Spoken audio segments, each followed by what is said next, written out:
존경하는 목사님, 사모님, 어찌 보면 우리에게는 똑같은 청년을 살려야 돼, 또 남자를 살려야 돼, 연약한 사람들을 돌봐야 돼, 교회를 살려야 돼, 이런 꿈은 있지만 너무나 많은 사람들이 꿈에 대해서 그 어떤 사람도 대가를 지불하거나 그 어떤 사람도 땀의 대가와 열정의 대가와 희생의 대가를 지불하는 사람들은 너무나 적다는 거예요.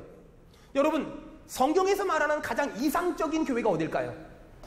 이건 좀 시간이 없어도 한번 성경 한번 찾겠습니다. 에베소서 4장 25절부터 32절, 우리 다 같이 읽겠습니다. 에베소 4장 25절입니다. 시작. 여러분, 25절에 그런즉 각각 뭘 버리고? 거짓을 버리고. 여러분, 저를 봐보세요. 이상적인 교회가 되려면 몇 가지의 조건이 있는데, 위치가 좋아야 되고, 문화적 수준, 또 개척자, 훈련이 잘 돼 있어야 되거든요. 자, 성경에서 말하는 가장 이상적인 교회는 에베소 교회라고 말합니다. 그런데 에베소 교회는 과연 어떤 교회였을까? 분명히 사람들은 에베소 교회가 좋은 교회라고 말하고, 어떤 교회는 이름에 에베소 교회도 있더라고요. 그런데 에베소 교회는 어떤 교회였을까? 오늘 에베소 4장 25절에 보니까 그런지 각각 뭘 버리라고요? 거짓을 버리고. 여러분, 제가 우리 아들에게 거짓말하지 마! 이렇게 말하는 건 거짓말을 한다는 말일까요? 안 한다는 말일까요? 한다는 말이겠죠? 오늘 여기 보니까 그런즉 각각 거짓을 버리고, 에베소 교회가 거짓말을 하는 사람이 있었다는 말일까요? 없었다는 말일까요? 있었다는 말이에요. 에베소 교회는 위치도 좋고 문화적 수준도 좋고 바울이 개척했고 바울이 훈련했어요. 바울이 개척했고 바울이 훈련한 교회가 거짓말쟁이가 있었다니까요. 자, 그 다음 26절 다 같이 읽겠습니다. 시작. 그게 뭐라고 말하는지 혹시 분을 내어도 죄를 짓지 말라. 여러분, 에베소 교회는 어떤 사람이 있었다는 말일까요? 분을 내는 사람, 성질 내는 사람. 혹시 목사님들, 사모님들 교회에 성질 안 좋은 사람 없습니까? 저희 교회는 있습니다. 회의를 하잖아요. 그러면 사사건건 반대하는 사람이 있어요. 근데 우리 교회만 있고 여러분의 교회만 있는 게 아니라 에베소 교회도 있어요. 누가 훈련시켰다고요? 사도 바울이 훈련시켰음에도 불구하고 거짓말쟁이가 있었고 성질 안 좋은 사람이 있었어요. 하여간 성질 안 좋은 사람이 있었어요. 세 번째, 28절 다 같이 읽겠습니다. 시작. 아멘. 어떤 사람이 있었다고요? 도둑놈이 있었대요. 자, 사도 바울이 개척했고 사도 바울이 훈련시킨 교회인데 거짓말쟁이가 있었고 화내는 사람이 있었고 도둑놈들이 있었다는 거예요. 자, 29절 다 같이 시작. 아멘. 더러운 말 하지 말라. 에베소 교회는 어떤 사람이 있었다는 말일까요? 욕쟁이들, 더러운 말하는 사람들 있었다는 거예요. 여러분, 대부분의 사람들이 생각하기를 교회는 성자들의 박물관이라고 생각해요. 그래서 이런 말 잘하죠. 집사가 왜 저래? 권사가 왜 저래? 장로가 왜 저래? 이런 말 잘하잖아요. 그런데 교회는 성자들의 박물관이 아니라 죄인들이 모인 병원이에요. 우리는 영적인 의사고요. 그쵸? 근데 우리는 자꾸만 성도들을 성자들의 박물관처럼 대해요. 집사가 이 정도는 해야 돼, 권사가 이 정도는 해야 돼, 장로가 이 정도는 해야 돼, 기대하는 게 너무 많아요. 저는 우리 성도들을 이렇게 바라볼 때 죄인들의 모임이에요. 전부 죄인들이에요. 그러니까 교회는 영적인 병원이에요. 여러분, 병원은요 별의별 사람이 다 와요. 한 번은요 제가 병원에 신방 갔는데 결혼한 지 얼마 안 된 새댁인데 맹장 수술을 했더라고요. 남편이 아내를 위해 기도해달래요. 기도를 하려고 딱 폼 잡는데, 목사님 기도하실 때 하나님 이렇게 기도해 주세요. 제 아내 방구가 빨리 나오게 해주세요. 그래야 되는 거잖아요. 병원은요 젊은 세대기 공식적으로 방구를 껴도 은혜 받는 곳이에요. 여러분, 교회는요 성자들의 박물관이 아니라 죄인들이 모여있는 곳이잖아요.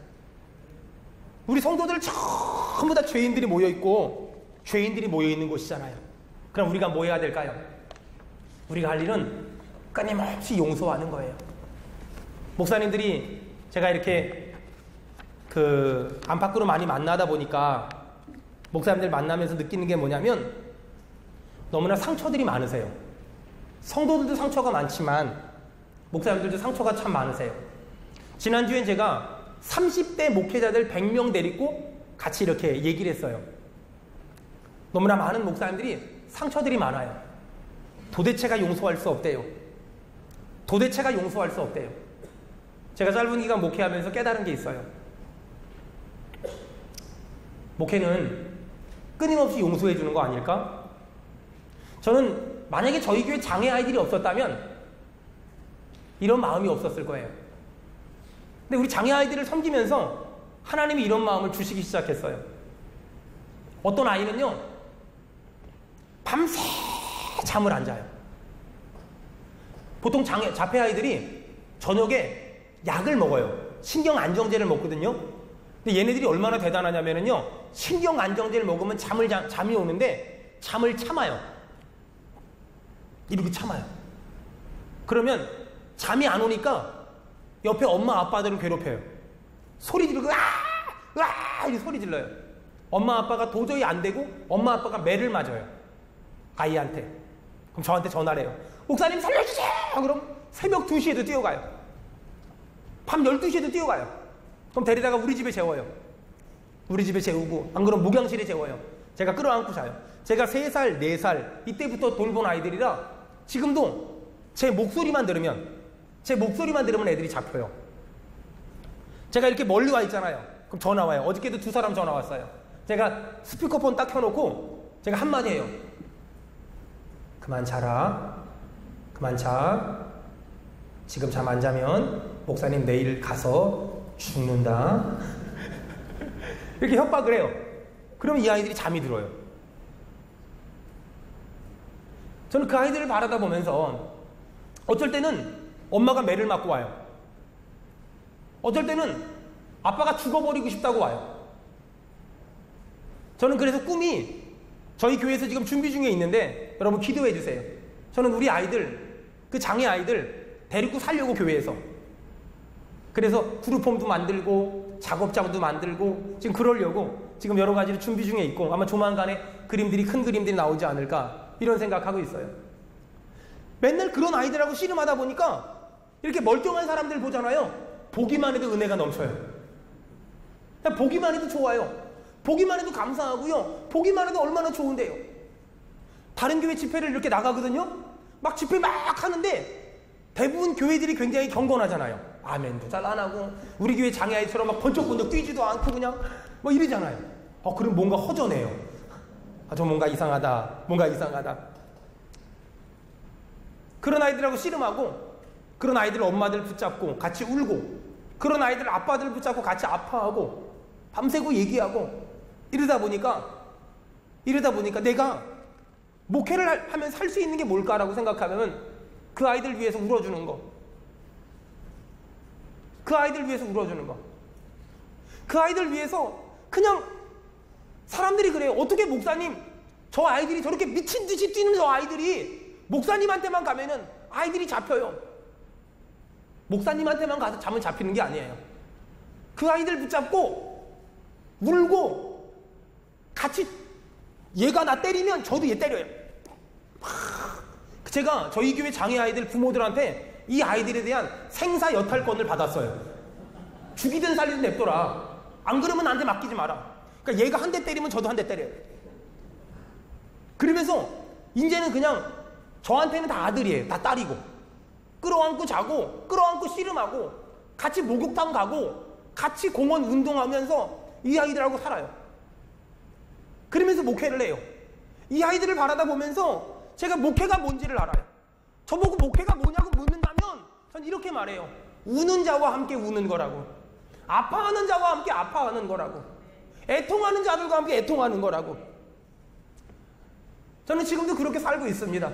그렇게 정말 미친 듯이 그 아이들 붙잡고 목회했어요. 어떤 사람 물어요. 목사님은 그러면 장애인 사역을 하지 그래요.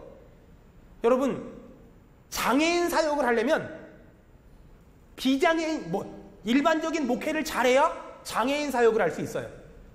만약에 장애인 사역을만 한다면 저는 여기저기 도와달라고 다녀야 될 거 아니에요. 근데 제가 가장 일반적인 목회를 해요. 가장 정상적인 목회를 해요.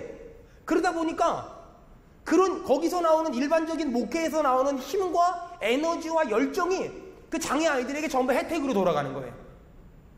저는 지금도 열심히 전도하고, 지금도 열심히 기도하고, 지금도 열심히 하나님께 매달려서 열심히 사역해요. 그랬더니 하나님이 저한테 복을 정말 많이 주셨어요. 지하교회에서 그렇게 지상 4층의 교회를 어떤 목사님이 오셔서 우리 교회를 쓰라고, 수원은혜교회 좁대는데 7천만 원에 5천만 원에 100만 원 계약했는데 그 목사님이 시설비 3천만 원 달래요. 가서 봤더니 3천만 원어치가 없어요. 목사님 3천만 원어치가 어디 있나요?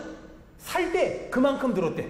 근데 사서 쓰시고 5년 지났는데 목사님들이 정말 세상 물정을 모르셔서 감가상각을 몰라. 그냥 내가 살 때 그 돈 들었으니까 그 돈을 받아야 된대. 목사님한테 잘 말씀드려서 우리 성도들한테 얼마 드리면 될까요? 물어봤더니 200만 원 주면 된대요. 성도들 눈에 200만 원인데 목사님 눈에는 3천만 원이야. 그래서 잘 부탁드려가지고 그 목사님한테 2천만 원을 시설비로 들은 게 아니라 선교비로 저희가 드리고 거기에 들어갔어요. 그렇게 열심히 목회했더니 4층인데 그 건물 2층을 그 다음에 얻게 하시고, 또 그 다음에 그러니까 매년마다 공간을 늘렸어요. 2층 얻게 하시고, 또 그 다음에 2층 얻게 하시고, 또 그 다음에 3층 얻게 하시고, 또 그 다음에 3층 얻게 하시고. 저희 교회 장애 아이들 이렇게 뛰지요. 거기다가 애들 드럼 초대지 2층, 3층, 4층에 경찰이 매일 저희 교회로 출근을 해요. 안 되겠다. 우리도 뭔가 좀 단독 건물로 가보자. 근데 없지 않냐. 그래가지고 저희 교회에서 한 10분 정도 되는 동네, 파장동이라는 동네에 일본 국도변에 단독 건물이 있는 거예요. 빈게. 그래가지고 가서 물어보라 그랬더니 월세가 2천만 원이에요. 2천만 원. 그러냐고. 근데 저는 선교사 출신이잖아요. 여러분, 선교사들이 제일 잘 부르는 찬송가가 뭔지 아세요? 황무지가 장미꽃같이 피는 것을 볼 때에 할렐루야. 황무지가 장미꽃같이. 선교사는 뭐 하는 거냐면 무에서 유를 창조하는 거거든요. 그러니까 일단 가자. 2천만 원이래요. 일단 가자. 지하 1층, 2층, 3층, 4층. 지하는 180평, 1층은 50평, 2층 50평, 3층 50평, 4층 50평. 가자. 쫙 둘러봤어요. 건물주가 물어봐요. 교회하기 괜찮네요. 너무 좋다고. 근데 건물주인이 물어봤어요. 지하가 강대상이 이렇게 있으면 기둥이 여기 서 있어요. 다른 데서도 교회 하려고 왔다가 기둥이 여기 서 있어가지고 포기하고 갔대요. 목사님은 어떻게 생각하시냐요? 저는 뭐 출신이라고요? 선교사. 선교사들은 안 되는 게 없어요. 선교사들은 일단 밀어붙여요. 제가 딱 한마디 했어요. 잘라서 밉시다. 이렇게 말해요. 그랬더니 목사님 그게 될 것 같아요? 모르겠으니까 구조 변경 기술사라는 게 있대요. 건물을 이렇게 바꿔도 되나? 그런 게 있대요. 그래가지고 불러다가 물어봅시다. 그랬더니 건물주 아는 사람이 있대요. 와서 3일 동안 조사를 했는데 잘라서 밀어도 된대요. 잘라서 밀었어요. 그러니까 밀기로 했어요. 그리고 이제 물어봤어요. 건물주한테 월세를 얼마를, 보증금하고 월세를 얼마를 받으실 겁니까? 이렇게 물어봤더니 목사님이 얼마를 줄 수 있는지 생각하고 오래요. 이게 더 어려워요. 분명히 그 전까지 중소기업 본사였는데 월세가 2천만 원이었거든요. 돌아가서 그때는 장로님 없으니까 안수 집사님 1명하고 건축위원회를 세워가지고 5명하고 머리 맞대고 의논했는데 너무 조금 부르면 안 줄 것만 같아요. 그래가지고 돈도 없는 주제에 7억에 600을 주겠습니다. 제가 그래가지고 말했더니 그대로 해주겠대요.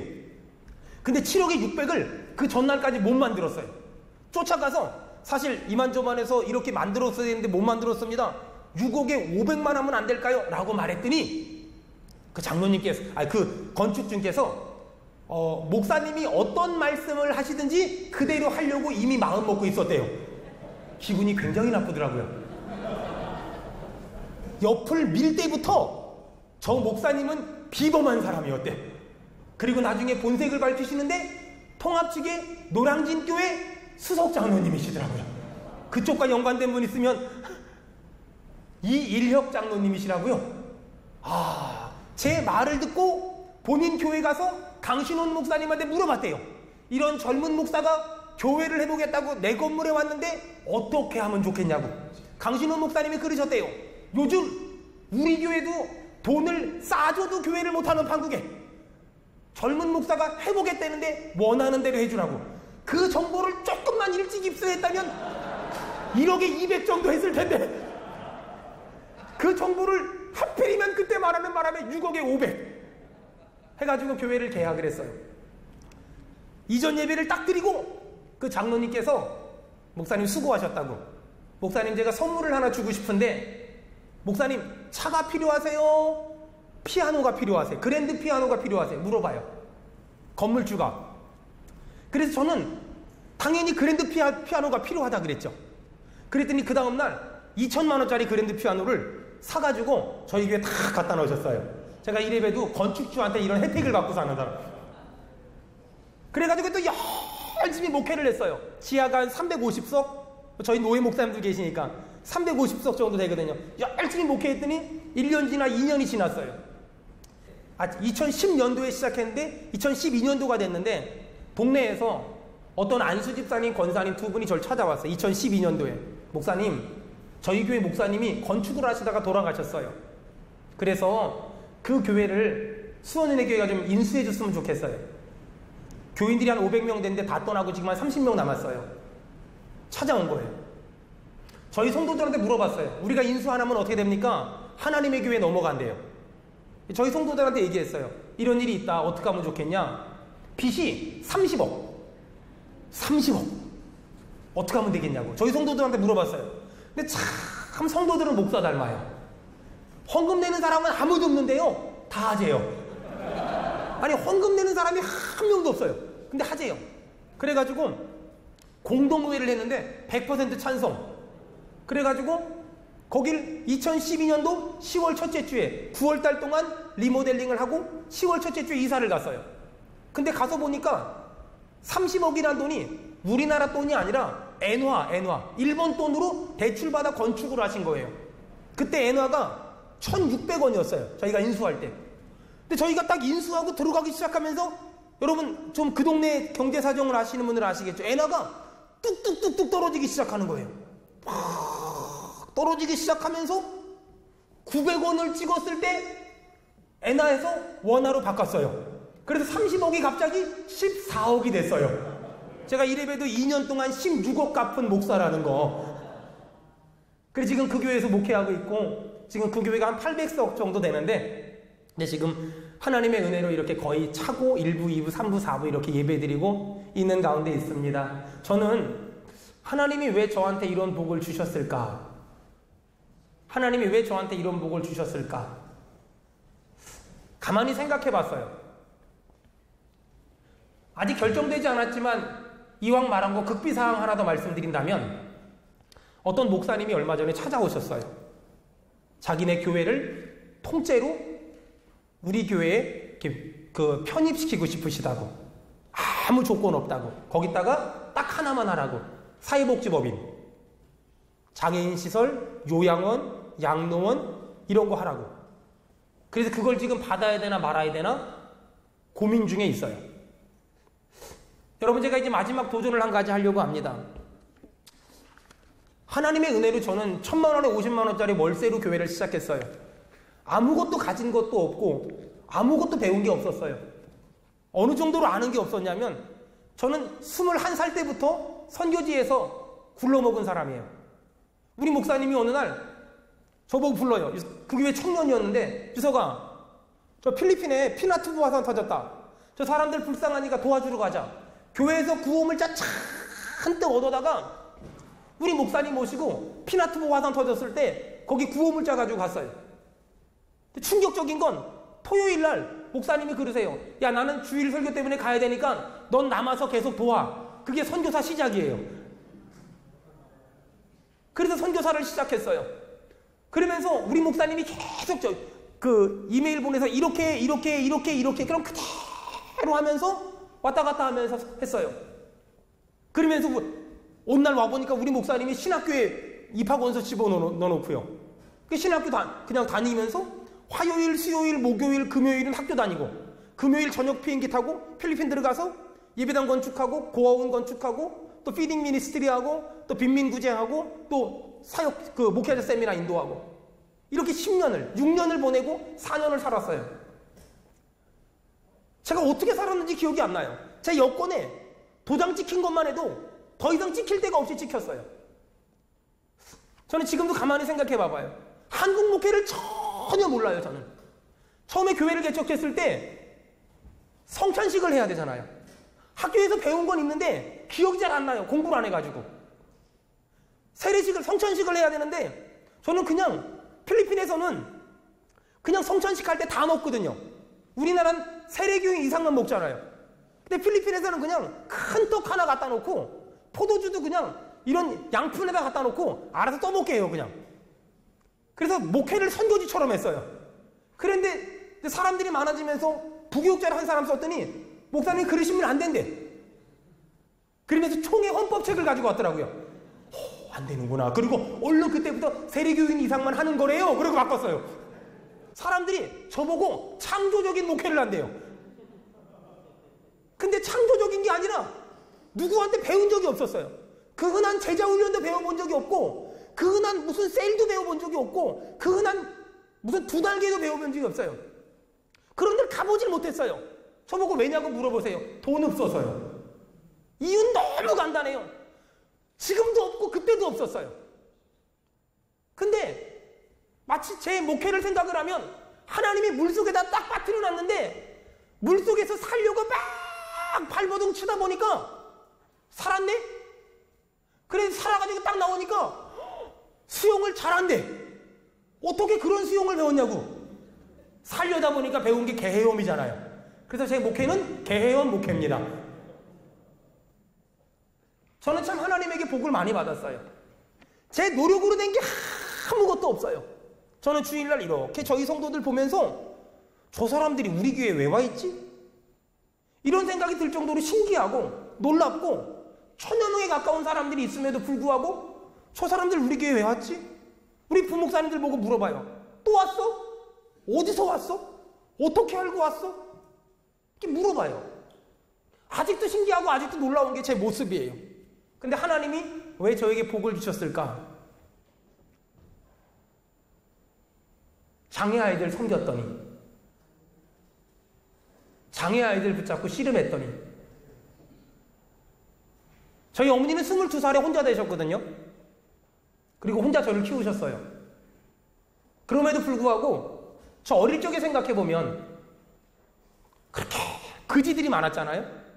그지들 집에 데리고 와서 씻기고 먹이고 입히고 용돈 줘서 보내고. 교회가 뭐 하는 곳일까? 교회가 정말 뭐 하는 곳이 되어야 될까? 이 땅에 우는 자들이 너무나 많잖아요. 대부분의 교회가 오길 원하는 성도들은 어떤 사람일까요? 한마디 하면 열을 알아듣고, 돈 좀 있고, 상처 없고, 온전한 가정에, 정상적인 가정에 평범한 사람들. 이것이 거의 대부분 99%의 교회가 왔으면 좋겠다라고 생각하는 사람들이 아닐까요? 근데 예수님은 이 땅에 오셔서 가난한 사람들, 소외된 사람들, 병든 사람들, 아픈 사람들, 장애를 가진 사람들, 그런 사람들을 생각하지 않았을까요? 교회가 그런 사람들을 끌어안는다면, 교회가 그런 사람들을 끌어안는다면 세상이 조금 더 아름다워지지 않을까? 교회가 그런 사람들을 조금만 더 끌어안고 우는 자들과 함께 조금만 더 울어줄 수 있다면, 아파하는 자들과 함께 조금만 더 아파할 수 있다면 세상이 조금 더 아름다워지지 않을까요? 이 땅에 시간이 흘러가면 흘러갈수록 아픈 사람들이 너무나 많아요. 정말 많아요. 마지막으로 얘기했으면 좋겠습니다. 얼마 전에 어떤 그런 기독교 신문에서 저한테 인터뷰를 하러 왔어요. 목사님은 어떤 목사님이 되고 싶으세요? 제가 이렇게 말했어요. 이 땅에는 훌륭한 목사님들이 참 많은 것 같아요. 이 땅에는 유명한 목사님들도 많은 것 같아요. 이 땅에는 능력 있는 목사님도 많은 것 같아요. 이 땅에는 영역 있는 목사님도 많은 것 같아요. 이 땅에는 성령 충만한 목사님도 많은 것 같아요. 저는 근데 그러지 못해요. 저는 일단 유명하지 않고요. 어쩌다 보니까 조금 유명해졌지만 원치 않고요. 웬만하면은 저보고 뭐 와서 말씀 전해달라 이러면 10개 중에 9개는 거절하고요. 왜냐하면 저는 수원은혜교회에서 월급 받는 사람이기 때문에 수원은혜교회에 영향을 주면서까지 어딜 가지 않으니까요. 유명한 목사님도 싫고요. 훌륭한 목사님, 이건 제가 기질적으로 안 되는, 저는 이렇게 선교 현장에서, 목회 현장에서 굴러먹은 사람이라 말투가 그렇게 훌륭하지 못해요. 경건하지도 못하고요. 가끔 우리 성도들이 저보고 목사님 안수기도 해주세요 찾아오거든요. 그럼 웬만하면 부목사님한테 받으라고. 왜냐면 나보다 부목사님이 훨씬 더 영적이라고. 이렇게 보내드리고. 영적이지도 않고. 목사님 어떤 목사님이 되고 싶으세요? 근데 저는 좋은 목사가 되고 싶어요. 좋은 목사. 좋은 목사. 옛날에 어떤 마부가 왕이 타는 마차를 몰았대요. 근데 그 마부가 예수를 믿은 거예요. 그리고 너무 좋아서 왕을 전도했어요. 왕이시여, 예수님 믿으세요. 그랬더니 왕이 껄껄 웃으면서, 이놈아, 종이 예수 믿으면 왕 되나? 종이 예수 믿으면 왕 돼? 많은 사람이 예수 믿는 목적이 내가 지금 종인데 예수 믿으면 왕이 될 것 같은 거예요. 여러분, 예수 믿으면 종이 왕 됩니까? 아니에요. 예수 믿으면 종이 더 좋은 종이 되는 거예요. 여러분, 저는 더 좋은 목사가 되고 싶어요. 주 안에 사랑하고 존경하는 목사님 여러분, 어린 목사가 목회 현장 가운데서 받았던 은혜들, 받았던 축복을 나눴습니다. 이 세미나에 참석하기 전보다 이 세미나에 참석한 이후에 우리 목사님들, 또 사모님들, 여기 있는 모든 분들이 더 좋은 목사님 되시고 더 좋은 사모님들 되기를 주의 이름으로 부탁드리겠습니다.